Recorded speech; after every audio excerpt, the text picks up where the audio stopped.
السلام علیکم ورحمۃ اللہ وبرکاتہ۔ اس وقت پوری دنیا میں ہزاروں بلکہ شاید لاکھوں مساجد ہوں گی جن میں فرزندان اسلام روزانہ خالق کائنات کی عبادت کرتے ہیں۔ ایک سے ایک خوبصورت اور حسین ترین مساجد جنہیں دیکھ کر دل خود بخود سبحان اللہ کہہ اٹھتا ہے اور رب ذوالجلال کی مدح سرائی کرنے کو دل چاہتا ہے، جس نے انسان کو اس قدر اعلیٰ صلاحیتوں سے نوازا کہ خود انسان بھی حیرت زدہ رہ گیا۔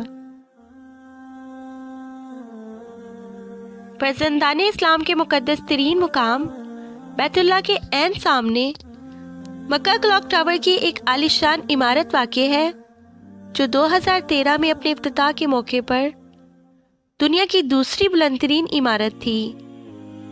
اس عمارت کی چوٹی زمین سے 607 میٹر کی بلندی پر واقع ہے اور بلند ترین مقام پر ایک خوبصورت سنہرا ہلال بنایا گیا ہے جس کی چمک میلوں دور سے آنکھوں کو خیرہ کرتی ہے۔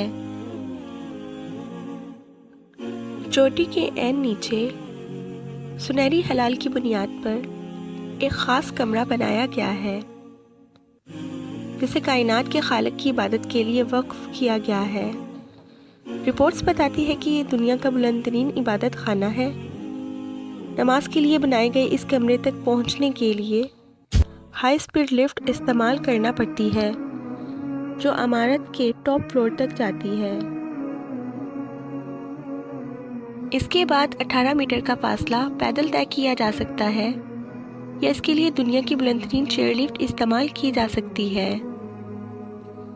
عمارت کی تعمیر کے لیے کام کرنے والے انجینئرز کا کہنا ہے کہ اس کی منصوبہ بندی کرنے والے چاہتے تھے کہ کعبۃ اللہ کے پاکیزہ اور روح پرور نظارے کے ساتھ نماز کی ادائیگی کے لیے جگہ تعمیر کی جائے، جس کی تکمیل کے لیے بلند ترین مقام پر واقع ہلال کے اندر یہ خاص کمرہ تعمیر کیا گیا جہاں مسلمان باری تعالیٰ کی عظمت کا اعتراف کرتے ہیں اور اس کے سامنے سربسجود ہوتے ہیں۔